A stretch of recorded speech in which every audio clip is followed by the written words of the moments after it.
Assalamualaikum warahmatullahi wabarakatuh. Waalaikumsalam. Waalaikumsalam warahmatullahi wabarakatuh. Ya, sama-sama kita berdoa, tetap sehat, tetap semangat. Ya, hari ini kita ketemu lagi dalam mata kuliah Sistem Informasi Manajemen, dan topik pembahasan kita hari ini ada tiga. Ya. Pertama adalah tentang artificial intelligence. Ya. Nah, tapi sebelum Bapak mulai, tolong Nabilah untuk di mute. Oke, terima kasih. Ya, sistem berbasis pengetahuan ya, atau knowledge based system itu adalah sistem informasi berbasis komputer ya yang paling muda umurnya, yang datang atau lahir belakangan,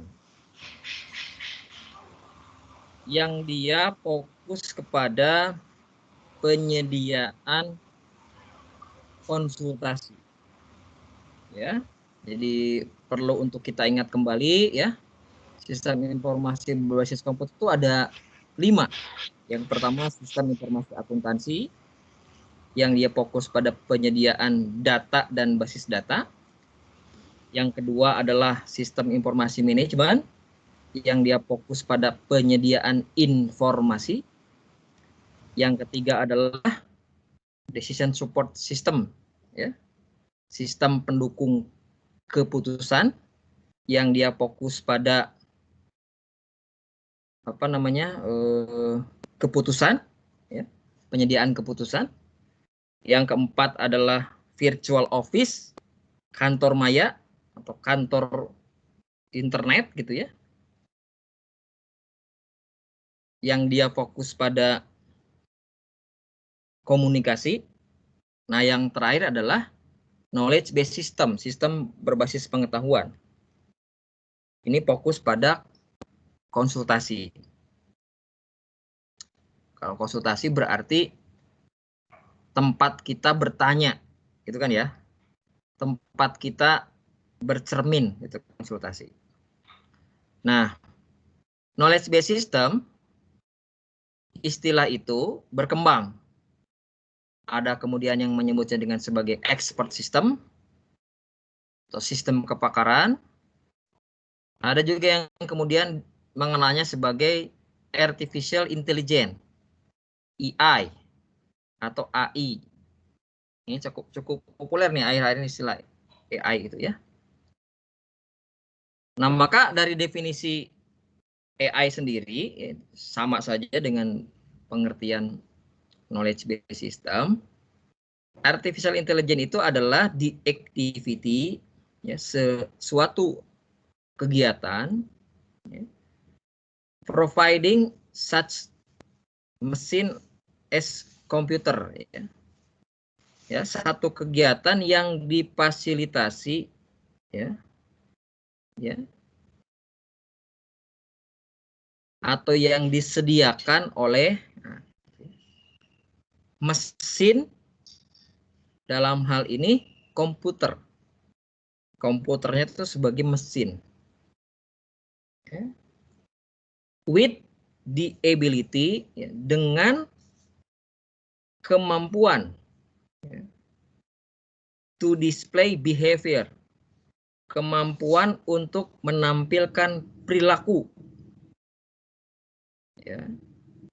Jadi aktivitas ya yang disediakan oleh sebuah komputer sebagai mesin yang canggih, di mana manusia yang menggunakan komputer tadi itu punya kemampuan untuk melihat ya, perilaku, kayak behavior ya, perilaku.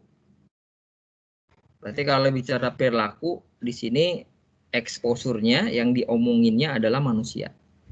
That ya would be regarded as intelligent ya.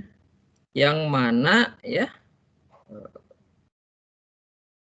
perilaku yang kita bisa lihat itu, gitu ya, layak ya disebut ya, atau dapat disebut sebagai aktivitas intelijen. Ya, yang namanya intelijen itu kan aktivitas mencari informasi. Nah, berarti si artificial intelligence ini juga proses pencarian informasi terhadap manusia dengan berbagai perilakunya, tetapi melalui komputer. As intelligent if it were observed in human. Artificial intelligence ya, di mana ya yang dijadikan objeknya adalah manusia. Jadi singkat cerita, apa sih artificial intelligence? Ya, kita artificial itu adalah aktivitas kita menemukan informasi tentang manusia dengan segala perilakunya melalui sebuah komputer canggih gitu. Nggak usah nanya-nanya, kita langsung ketemu orangnya, nggak usah tongkrongin di depan rumahnya, pura-pura jualan nasi goreng, gitu, nggak usah.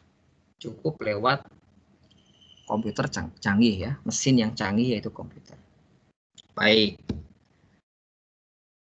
lanjutkan ya.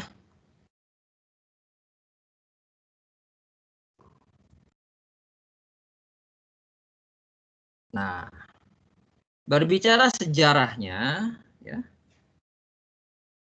sejarah dari kecerdasan buatan ini memang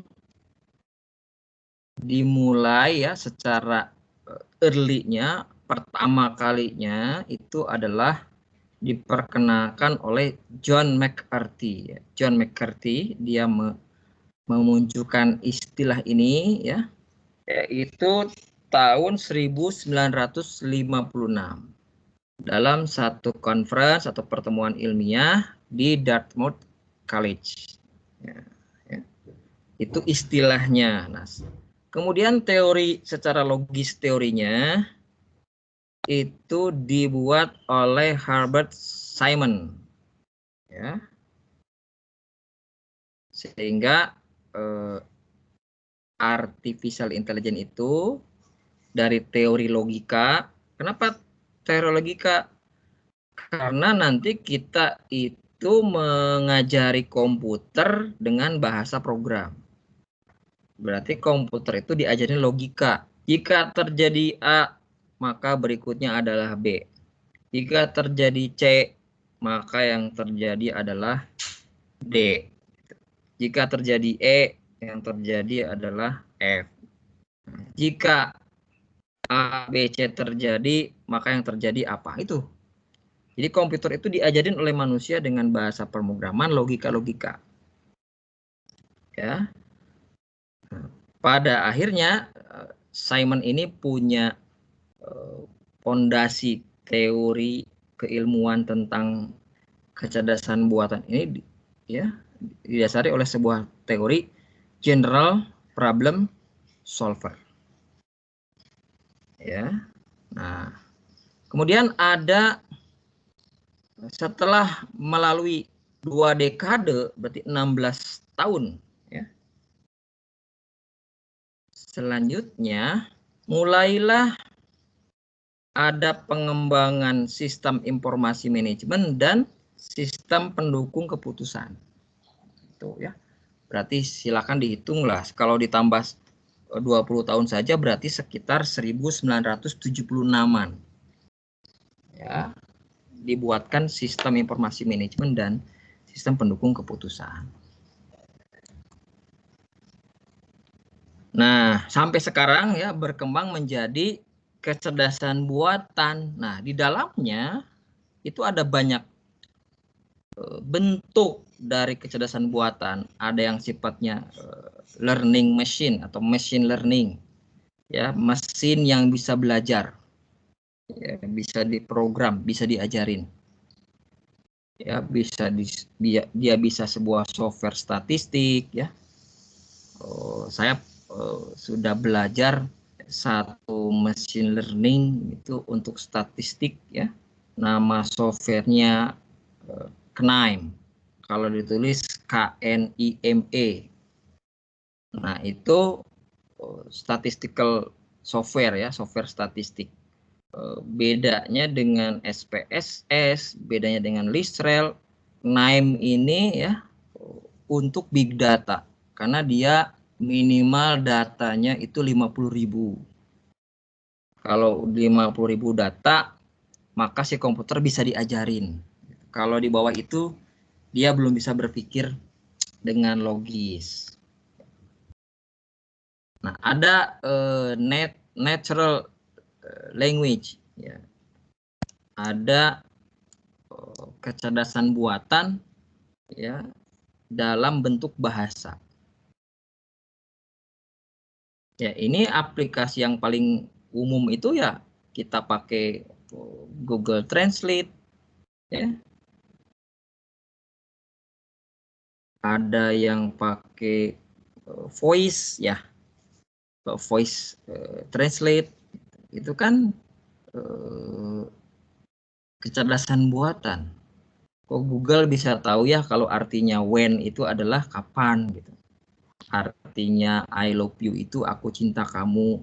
Terus kalau I love you dalam bahasa apa Mandarin itu hu ini. Kok bisa tahu ya Google gitu kan? Google tuh orang mana sih kan gitu. Kalau dia bisa tahu semua bahasa, ya dia bukan orang mana-mana. Dia itu sebuah komputer canggih yang diajarin. Berarti dimasuk-masukin tuh logika-logikanya atau natural language ini. Terus ada expert system, sistem kepakaran, ya yang kemarin Bapak kasih contoh kasus itu kan di kesehatan kalau nggak salah ya. Bagaimana kita bisa mendeteksi, dokter bisa mendeteksi satu penyakit dari pasien. Pasien datang ke dokter itu kebanyakan membawa indikasi, ya, membawa akibat. Dia belum membawa sebab. Ya, kalau hanya pusing kepala, sakit kepala, itu baru akibat, baru simptom, gitu ya. Baru indikasi-indikasi. Kalau pengen tahu sakit apa ini orang sakit kepala, nah, dia harus dicek darahnya, cek lab, nah begitu. Nah, kalau pakai expert system, tanpa melakukan cek lab, ya, komputer diajarin berbagai gejala-gejala satu penyakit tertentu, diinput oleh dokter pada satu aplikasi, nanti kira-kira kalau dibayangkan bisa diklik enter atau diklik sama dengan, nanti keluar nih, diduga ini sakit apa. Gitu. Itu expert system contoh di dunia kesehatan. Juga bisa juga di dunia hukum bisa. Ya, hakim-hakim yang muda baru menangani kasus-kasus baru, dia bisa itu menggunakan satu aplikasi, ada persoalan hukum apa, diinput datanya, mungkin berkaitan dengan pasal-pasal, berkaitan dengan bukti-bukti, lalu nanti apa kira-kira rekomendasi hukum bagi orang yang berkasus tersebut atau orang yang bersengketa, beberapa pihak yang bersengketa. Nah, ada juga robotik. Nah, robotik ya, itu berarti sudah robot ini sudah berbicara gerakan fisik. Nah, kalau expert system kan tadi kan konseptual aja. Pikiran-pikiran ya, masukan-masukan. Kalau robotik sudah fisik ya, sudah membantu kita manusia secara gerak. Saya pernah lihat di pabrik jarum ya di Kudus waktu itu. Alhamdulillah diberikan kesempatan untuk bisa melihat ada robot yang dibeli oleh pihak Jarum gitu ya, PT Jarum. Robot tadi itu bisa mengambil dan menghantarkan produk gitu ya, ke mesin-mesin sigaret kretek mesin gitu ya, yang kurang lebih kemampuan produksinya itu 150 juta batang per hari. Nah, itu si komputernya itu ya kayak mobil gitu, mobil kecil gitu. Dia bisa bergerak dari satu mesin ke mesin yang lain, bukan mengambil produksi, kelihatannya dia apa ya, semacam mensuplai sesuatu gitu. Saya nggak tahu persis dipakai untuk ngambil apa, tapi hebatnya ya robot tadi walaupun jalannya berbelok-belok, ya namanya robot sudah diajarin Google Map-nya, sudah dipetakan, dia sendiri aja gitu, nggak nabrak, nggak apa. Itu robotik ya. Di pabrik otomotif itu banyak ya, robot untuk menyusun kerangka mobil ya. Kamu bisa lihat di YouTube ya, ada bagaimana pabrik Mercedes-Benz ya, Toyota. Kadang-kadang painting juga, pengecatan itu pakai robot ya. Tadi bikin rokok juga sudah pakai robot gitu ya, mesinnya untuk sigaret kretek mesin ya. Kalau sigaret kretek tangan nggak bisa pakai robot, karena kalau sigaret kretek tangan itu saya juga baru tahu,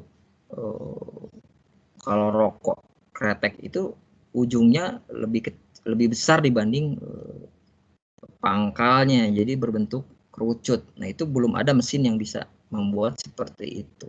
Mesin itu menghasilkan lintingan rokok itu lurus gitu ya, tidak berbentuk kerucut.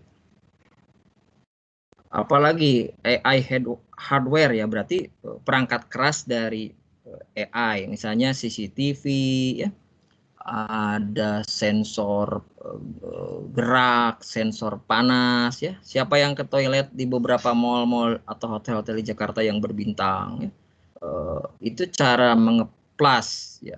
Kalau kita ke toilet pipis atau BAB, cara ngeplasnya itu udah nggak dipijit ya, tapi dengan kita pergi maka otomatis airnya keluar. Atau kita kalau pakai tangan baru dia keluar pakai sensor panas. Jadi bisa CCTV, bisa sensor, itu hardware di AI ya.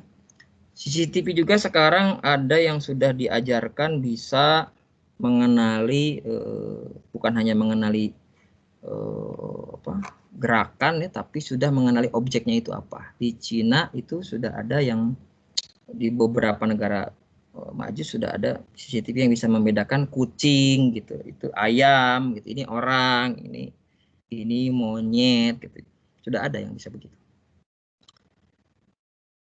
Bahkan kalau setahu saya di Shenzhen itu di Cina ada satu CCTV yang orangnya sudah di-scan retina matanya ya, sehingga kalau dia lewat mana sudah ketahuan, oh si ini sedang ada di stasiun kereta api mana, karena dia lewat satu gerbang, di situ kena scan retinanya, matanya kelihatan siapa orang tadi.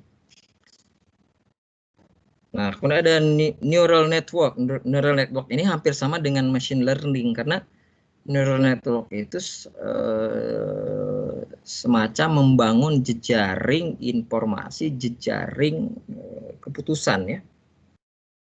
Kayak jadi berprinsipnya tuh kayak neural network tuh sebetulnya yang paling canggih itu otak manusia. Otak manusia kan kumpulan syaraf-syaraf, jutaan syaraf-syaraf, di mana kita bisa menyimpan teks, gambar, gitu kan, video, kita masih bisa nyimpen ya, masih kita ingat gitu, oh ini seperti ini.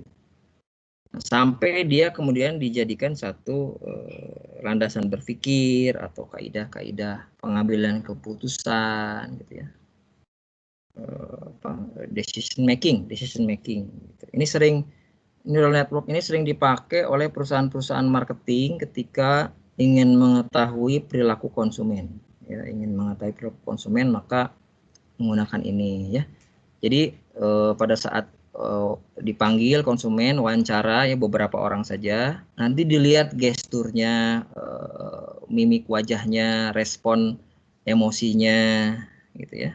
Ya saya pernah melihat itu di YouTube ya, di video narasi ya kalau salah ya, ada narasi TV itu, narasi TV itu pidato seseorang bisa di scan dari wajahnya, lalu tingkat emosinya bisa ketahuan ya, berapa. Coba lihat narasi TV, di situ ada waktu Presiden Jokowi marah-marah, dianalisis oleh kecerdasan buatan, sebetulnya tingkat emosi yang sedang terjadinya apa.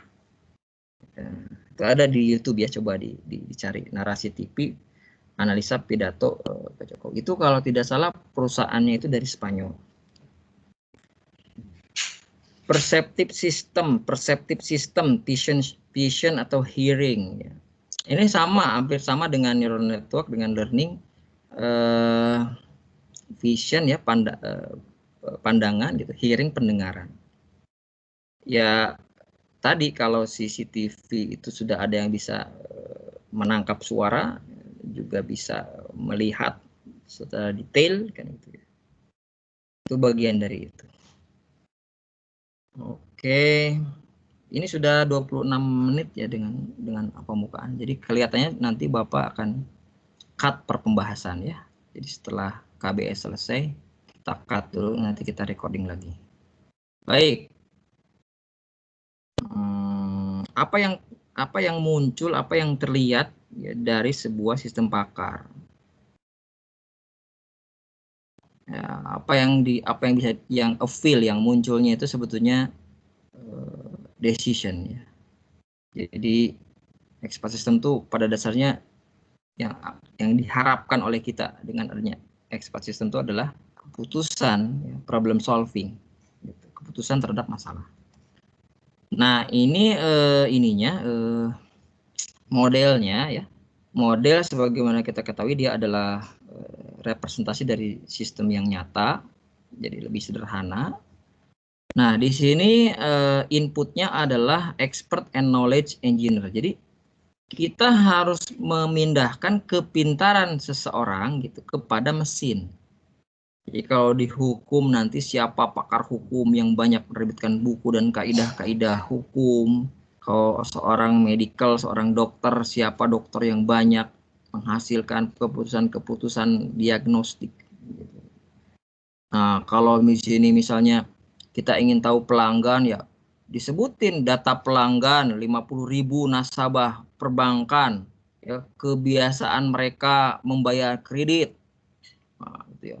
Nanti dimasukin juga kan data-data lain. Jadi akhirnya kita ngajarin si mesin itu, oh orang itu kalau dengan misalnya ya dengan nama ini misalnya nih ya, namanya ini, orangnya orang mana, sukunya, umurnya berapa, pekerjaannya apa. Nah, kata sistem setelah diajarin misalnya ya, oh orang ini tuh bakal banyak meleset bayar hutangnya. Bisa sampai begitu. Jadi yang penting ada expert dan knowledge engineer. Jadi ahlinya sama insinyur programmer yang akan membangun sistem tadi. Nah, setelah itu jadi lalu development engine dibuat mesinnya yang tadi ya berbasisnya bisa robotik, visual learning, ya, bisa apa tuh tadi macam-macam. Nah, kemudian ada inference engine ya, ada knowledge base. Nah, inference engine ini adalah mesin perantara gitu ya, yang nanti bisa membahasakan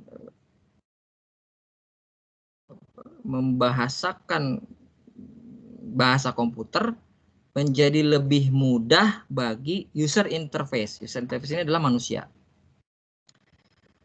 Nah,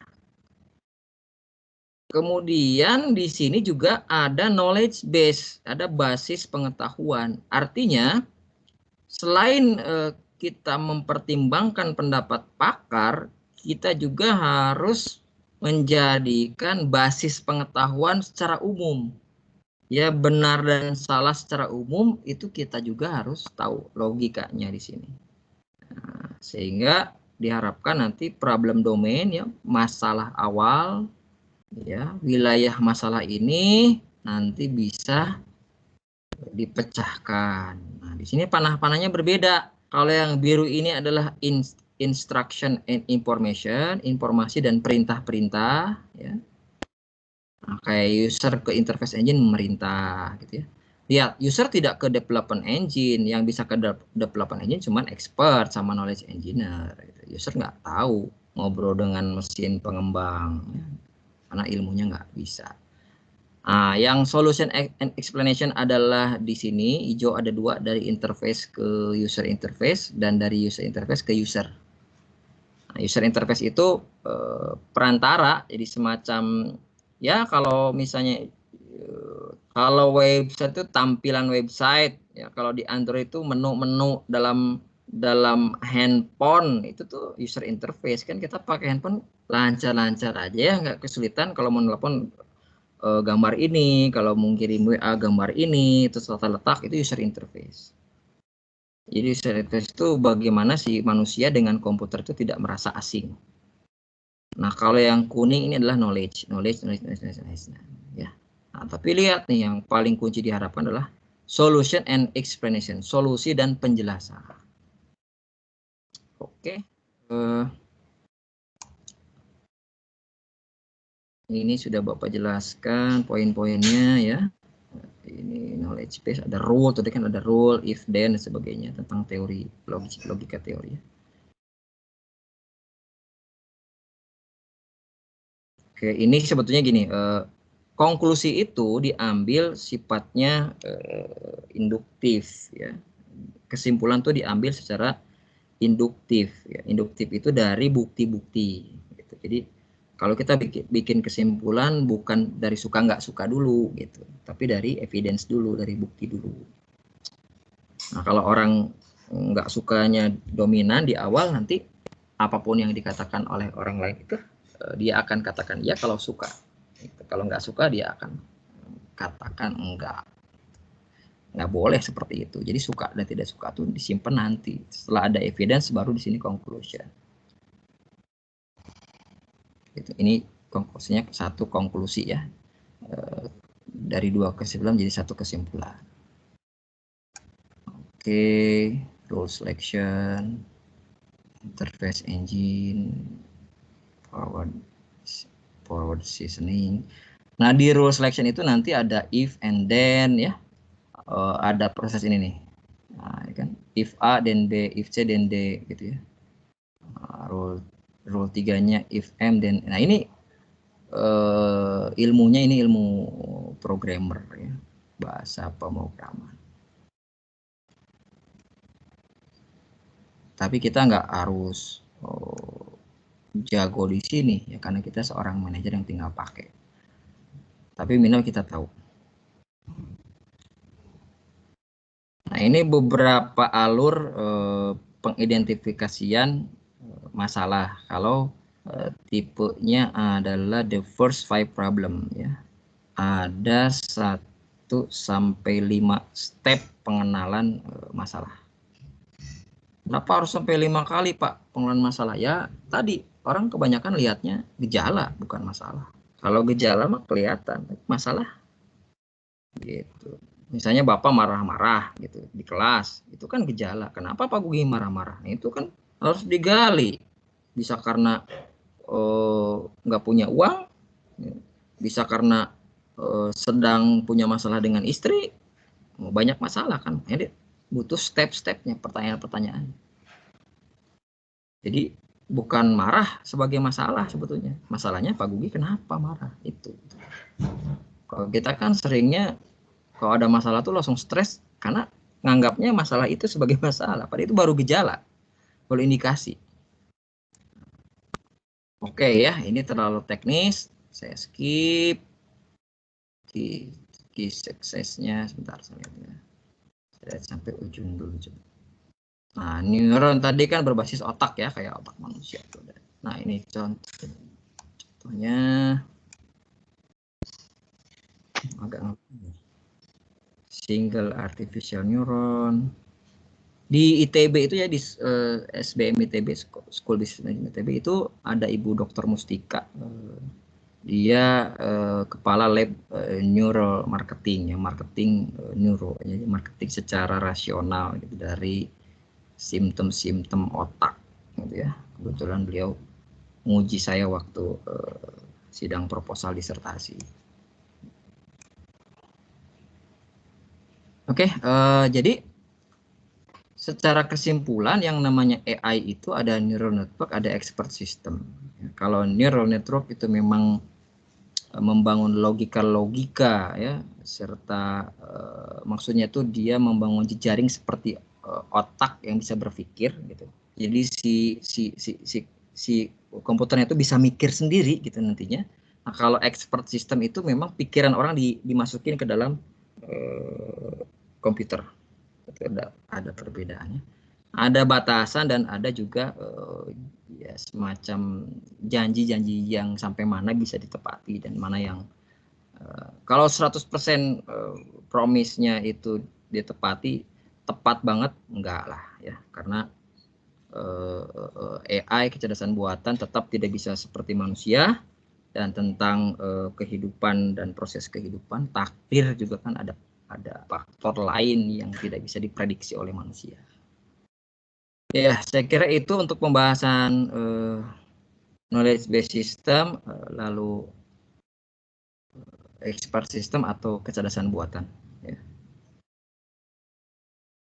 Bapak cukupkan dulu ya. Kita akan lanjut di recording berikutnya. Tetap di sini sih, nanti recordingnya yang dipecah mungkin. Atau kita lihat nanti ya. Assalamualaikum warahmatullahi wabarakatuh. Waalaikumsalam warahmatullahi Waalaikumsalam warahmatullahi wabarakatuh. wabarakatuh. Salam warahmatullahi wabarakatuh.